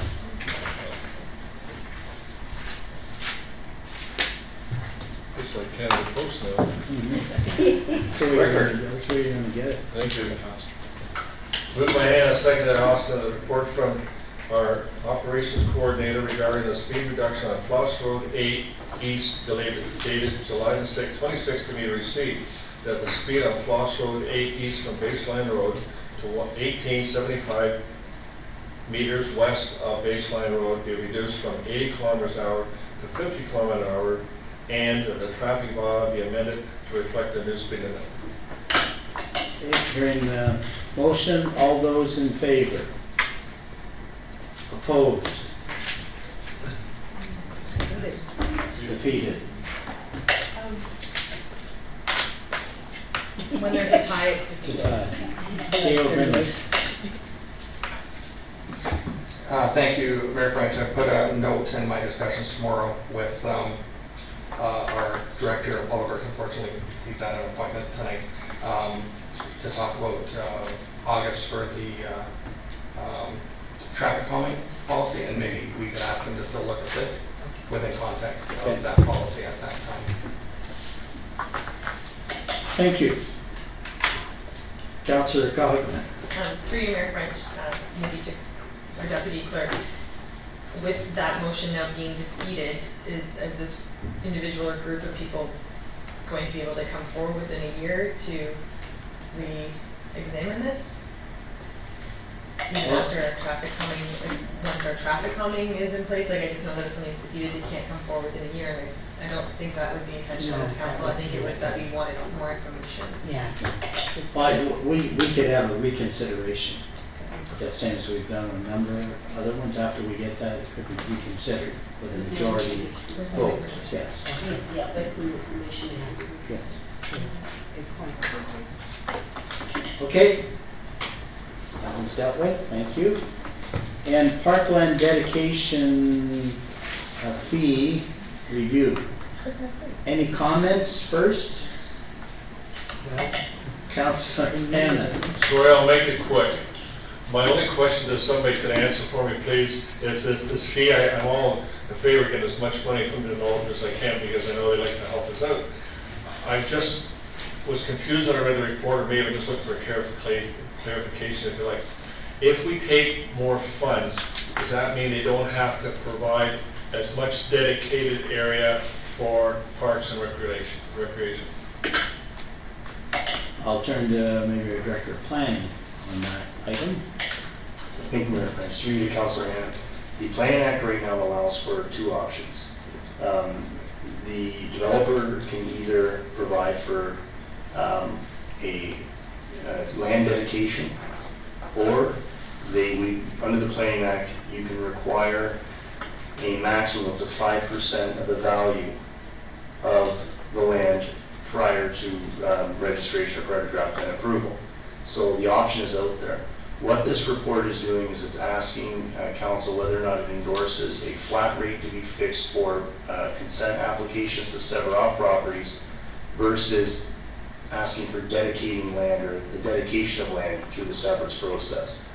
So in essence, what this is specifically dealing with severance applications through the Committee of Adjustment, and whether or not council endorses going with a flat rate instead of asking the applicant to provide for the full 5% or for, asking the applicant, we're asking for endorsement from council to support going with a flat rate instead of the full 5%. And we're also asking that council direct this to Finance and Audit Committee to determine what the actual flat rate will be. So as far as the dedication, staff is recommending that a dedication of land not be required through the consent process, but that it actually be provided for cash in lieu up to a maximum of 5% of the value of the land. So those are the two options. Supplementary, if I may. Yes. I'm taking drugs, so you can see why I'm confused. I don't know what everybody else's excuse is. Anyway, my concern is that if we're not careful, for example, there may be more motive, if you like, to pursue finances or financial stuff from developers. Because once we give up land and we put houses on it, we no longer can say that's going to be parkland. So that's one issue. And I go back to the Midhurst secondary plan. I had discussions with former member who's no longer employed here that there was, parkland was being set aside, but in my view, it was not usable parkland. It was parkettes and things like that. So I'm really concerned that we're not going to get adequate parkland if we're going to be building high-density homes, for example, be it townhouses and so on. Folks like that need a space because they don't have backyards. So that's just some of my concerns with this. But I'm all for getting more money for developers, so you can put me down for that one. Yeah, and maybe a good clarification from planning, because I think there's one key point being missed here. These are consent, and consents are only up to, what, 3 or 4 lots? That is correct, Mayor Frank. Yeah, and anything beyond that, this does not apply. It goes into whatever our subdivision agreement says, where you have to leave so many acres or whatever it is. So this only applies to those individual lots and small developments of up to 3 homes. It does not apply to a subdivision, I think. Director of Planning can clarify. Mayor French, sorry, my explanation was a little bit muffled and confusing. This report only specifically deals with severances, not the plan of subdivision process. Each plan of subdivision is considered by council on an individual basis to determine whether or not council wants a land dedication and up to a maximum of a 5% cash in lieu. So each subdivision is dealt with on its own merits and its own planning consideration. This is strictly to apply a fee for severance applications that are considered before the Committee of Adjustment, where it may not be appropriate to require a land dedication for a lot, for example, of a ½ acre or an acre. So instead, what the township has the option to do is apply a flat rate fee to charge the applicant and to obtain funds for parks and recreation. Thank you. If that was in the report, I missed it. My apologies. I guess everybody else got it because I was the only one at the question, so thank you. I think Councillor Coghlan first, and then Councillor McConkey. I know myself personally, when we severed the farm, I was quite surprised by this $700 that I had to pay for a park that I'm in the country and don't necessarily have, but understanding that it also goes to recreation. I'm in support of raising it, and it was in the 90s since it was been raised. Like it's been like this for far. Mayor French, just to confirm, what staff is recommending here is that the flat rate be endorsed by council, and that the matter be referred to Finance and Audit Committee to determine what the appropriate rate might be, along with the fee structure and how that might be either phased in or if that's even an option for Finance Committee, Audit Committee to bring back to council for a recommendation to adjust those fees. Because Councillor Coghlan is correct that it has been quite some time, roughly 20 years since it has been adjusted. And based on the chart provided on page 5, is extremely low in comparison to what the actual land values and the 5% could potentially be. So that is what staff is looking for right now from council. Councillor McConkey. I'm glad I got clarity this evening too, that it was just on these consent severances. So I didn't know till this evening. I thought, I had in my mind, and I still have this question, so when a developer comes through and they're doing 8 homes, where does that sit then? Is that, like, I'm thinking infill and different things, like how do we, this has triggered a lot more questions. I think I need to understand parkland designation going forward in infill situations and other situations. Yes, Director of Planning. Thank you, Mayor French, through you, Councillor McConkey. Each application would be dealt with on its own individual merits. So if for some reason there's an official plan policy that says, for example, bring up the Maple Ridge subdivision, and where we've got an official plan amendment that would allow for the consideration of additional severances above and beyond, say, 5 lots, what would happen is the flat rate would be applied to the severances because there's wording in the official plan that allows for them to be created by way of severance. Okay, so because there's official plan policy that says that the developer could come forward and sever off the lots through the Committee of Adjustment, it would be the parkland flat rate that would be applied to that because the official plan policy allows for severances in that situation. However, When you've got larger developments where you've got, say, 50, 60, 100 units, and they're required to go by way of plan of subdivision, that is where it comes before this council to determine what the appropriate dedication may be, whether it be parkland or cash. So it really depends on the planning policy and where the permissions are to apply for certain things.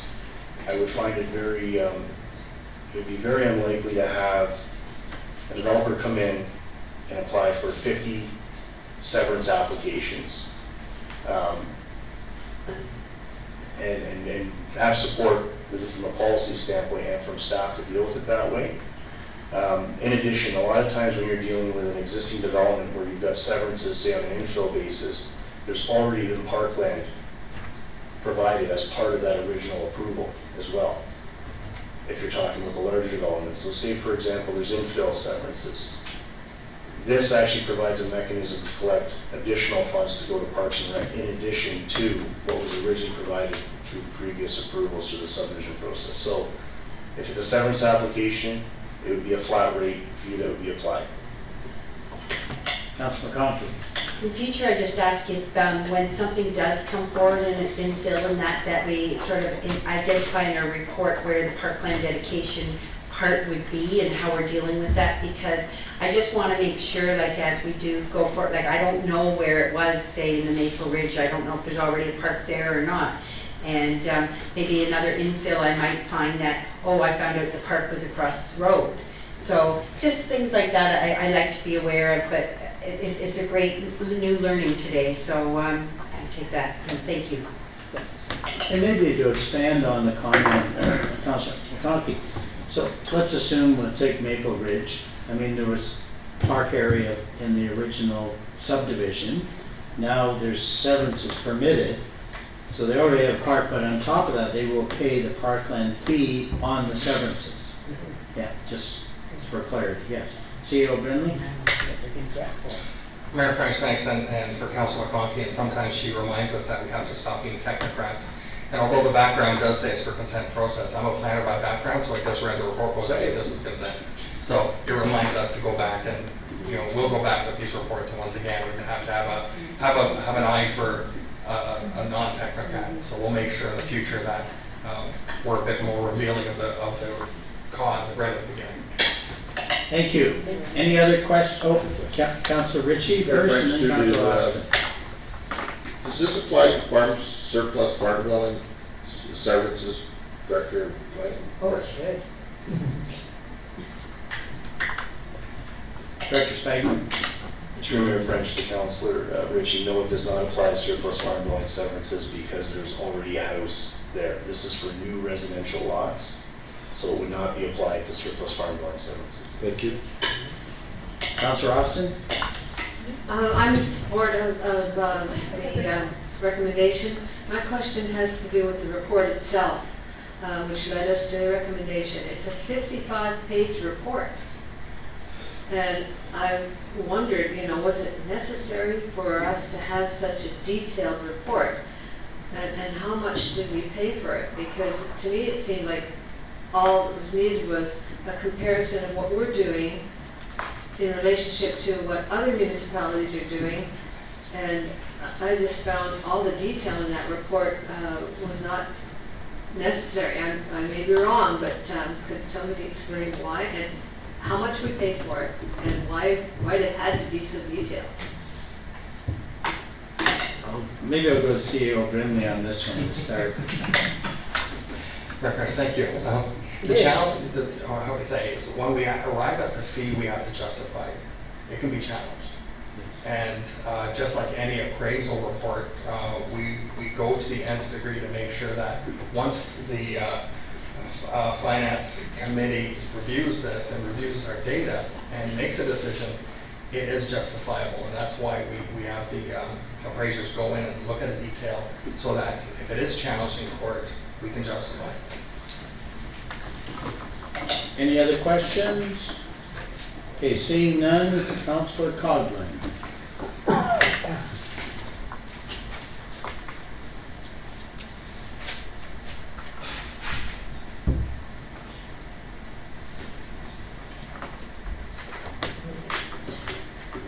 side note, it does say at the top here that it's the parkland dedication free. Yeah. It's like, it's not free, it's free.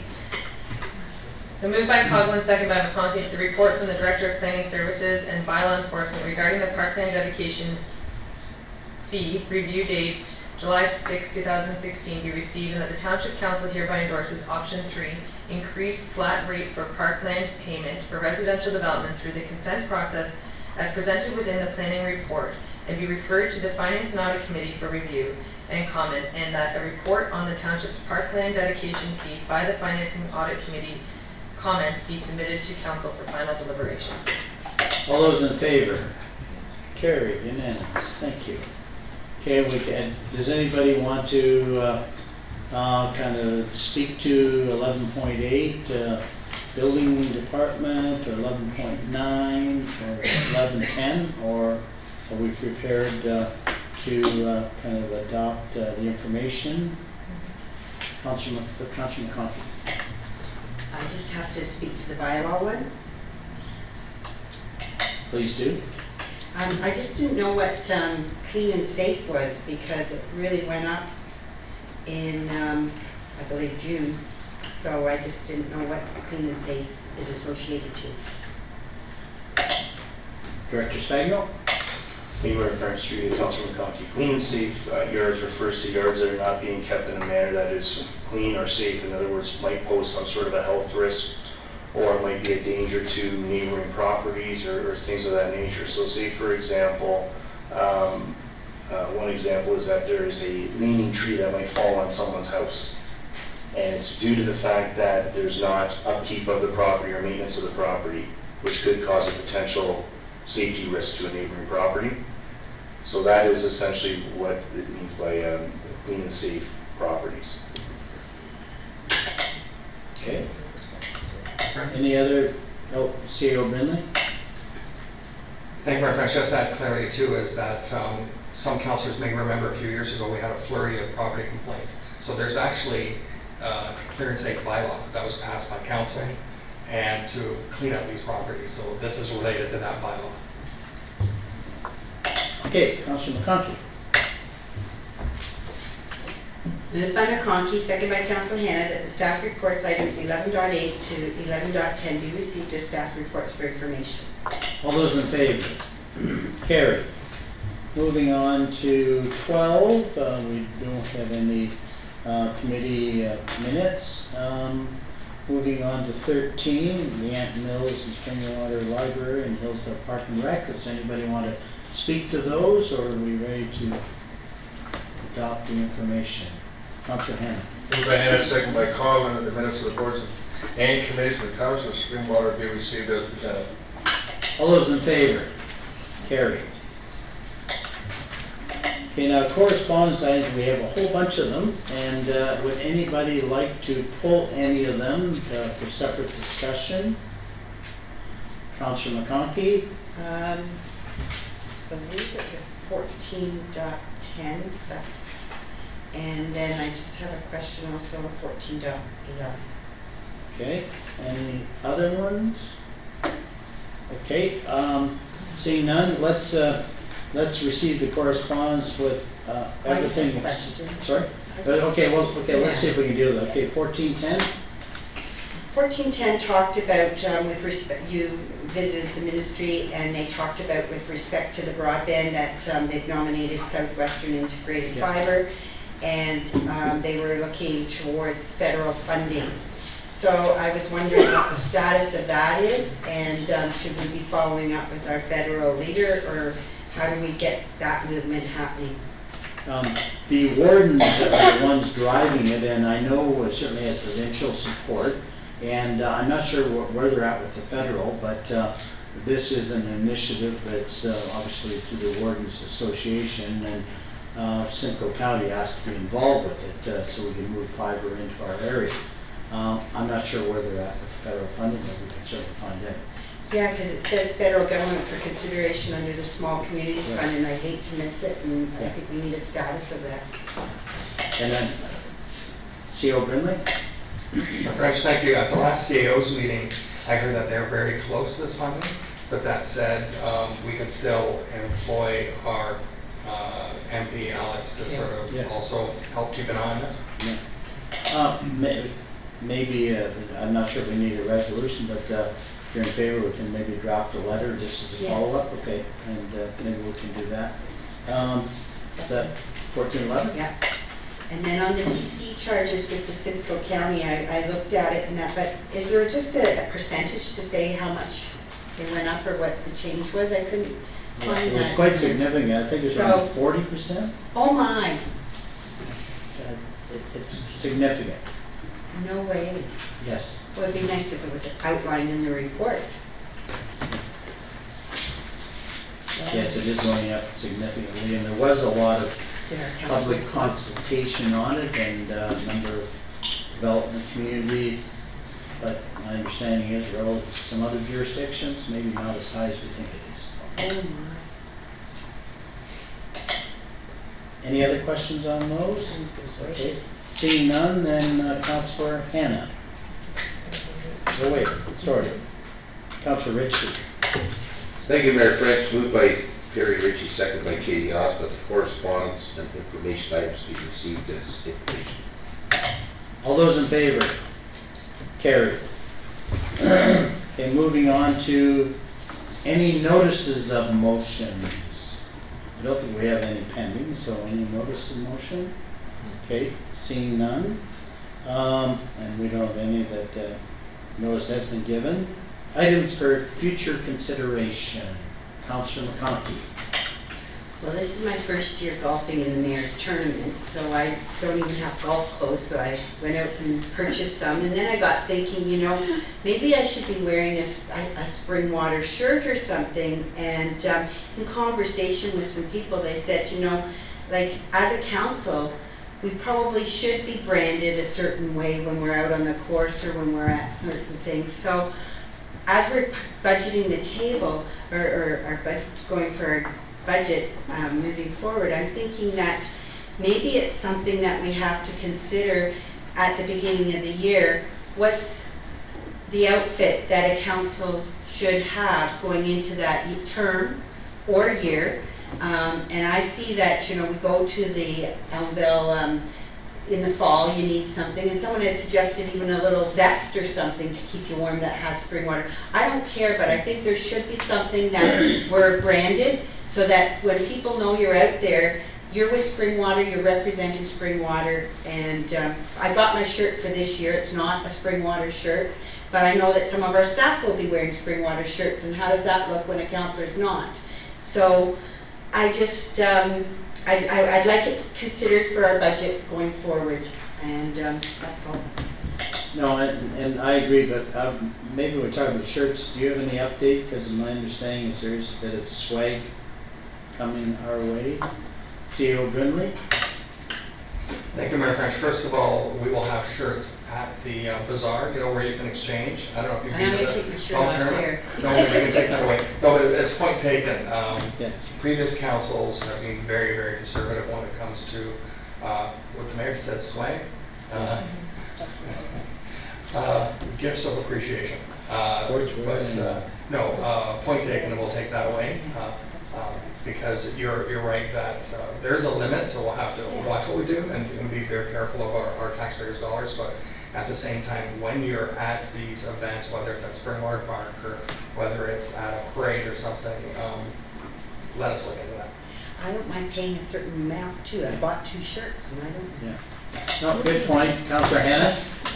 Thank you. I'll be quick, but I know there's people at home tonight waiting to see what I say about this. On the July 1st holiday, being Friday and Saturday, in the Midhurst area, there was an extreme amount of fireworks being set off at private residents. A number of residents called me complaining about the amount and that it was going on up to and after 11 o'clock at night. The other issue was the concern, which is most important, about the fire rating. Fire rating signs, I know we have them. If you go online and look, I think it says we got like 9 or something, and I think it's a 2012 report where they're located, things like that. The only one that I ever see, to be honest with you, is the one by the county building, and I don't think that helps the people coming or leaving the Midhurst area. And I'm just suggesting under future consideration, maybe we can do a review, A, of fireworks at private residence, that'll cause issues.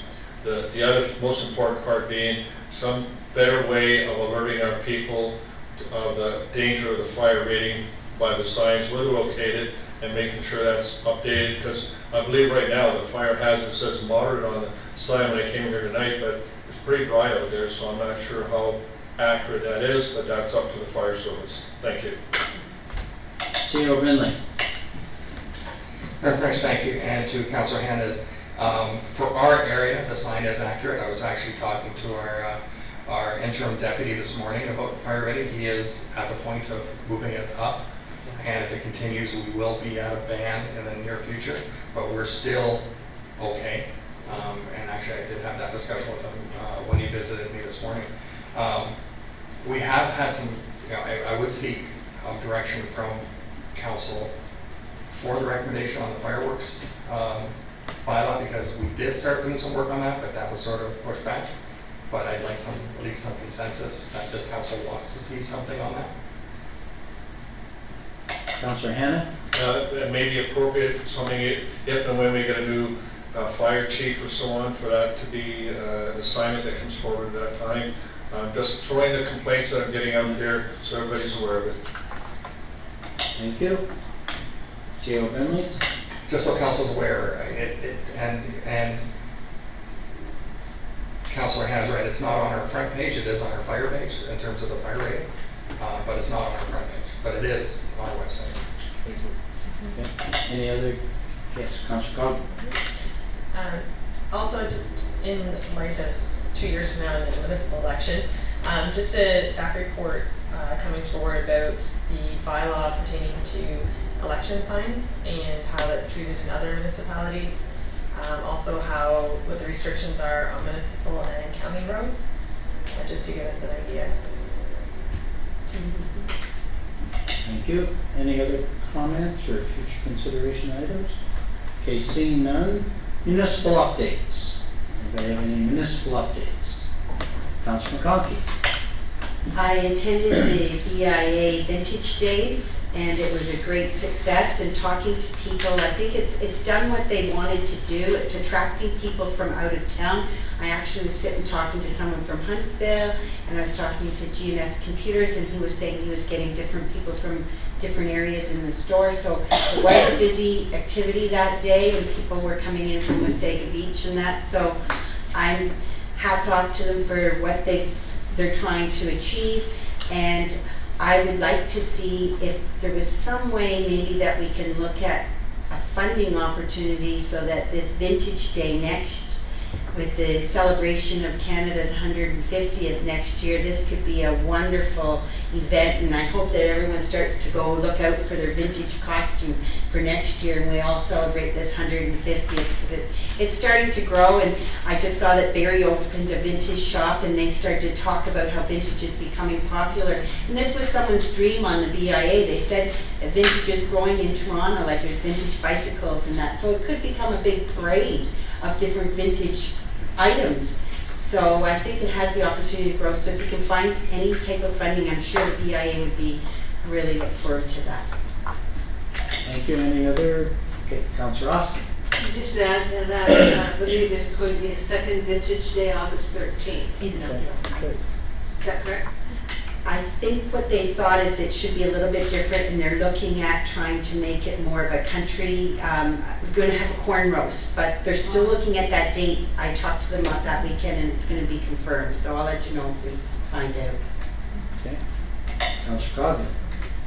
I was unable to attend the fireworks in Phelpston, but I've been hearing and reading that even though there was a delay, it was still pretty fantastic. I'm not sure. Councillor Ritchie. Yes, Mayor French, the fireworks in Phelpston was delayed Canada Day due to the dryness and or due to the wetness, I should say, due to the wetness. And we had it on Sunday night, and we had a great turnout while you were there yourself with your grandkids. A lot of people showed up, and just a perfect night and a great location. It's set back in the ball field, and every precaution is taken. So it was a great evening, and by also and we continue to do that every year. Thanks. Thank you. No, I was going to comment, it was a very great event. My three grandsons that were with me said they enjoyed it more than the big display, but very short at Horseshoe Valley on Canada Day. So it was almost, well, I think it was virtually an hour solid fireworks. So it was pretty significant in a small municipality, and some very, very good displays. And I think this Friday is the official opening, even though the farmers market has been going now for a number of weeks. This Friday is the official opening of the farmers market, so we have a chance to pop by there, and it's growing each year and being well attended. And if anybody's interested, tomorrow night there's the Simcoe County Federation of Agriculture's annual barbecue at the Partridge Farm at the fourth line of Oromadonte. A really nice dinner in that, and rock and roll entertainment, and a classic vehicle show, and antique farm equipment. So it's a great outing for $25 each, and if anybody wants a ticket, I have them in my pocket. So that's my update. Any others? Okay. Seeing none, I guess what we'll do is go into closed session. If you'd like a 5-minute comfort break, we'll take that before we deal with those. But let's go into closed session first. Councilor Ritchie? Councilor Austin? Yeah. I'm just on my way out the door. Yeah. Moved by Katie Austin, seconded by Perry Ritchie, that in accordance with Section 239 of the Municipal Act 2001, the Corporation of the Township of Springwater does hereby resolve to move into closed session at 8:27 p.m. For discussion pertaining to labor relations or employee negotiations, litigation or potential litigation, including matters before administrative tribunals affecting the municipality or local board, advice that is subject to solicitor-client privilege, including communications necessary for that purpose, proposed or pending acquisition of disposition of land by the municipality or local board.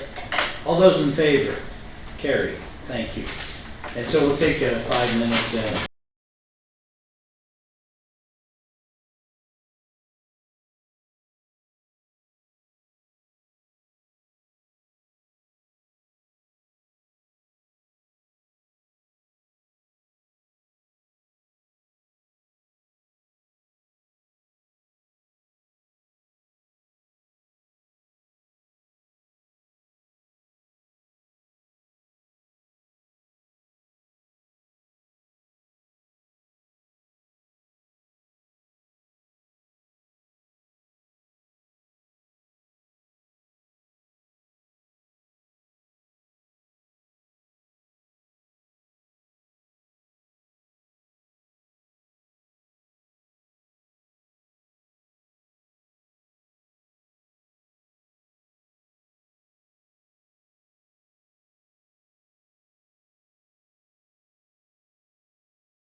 Moved by Coghlan, second by Hannah, that the council of the township of Springwater does now rise from closed session at 9:20 PM. All those in favor? Carried.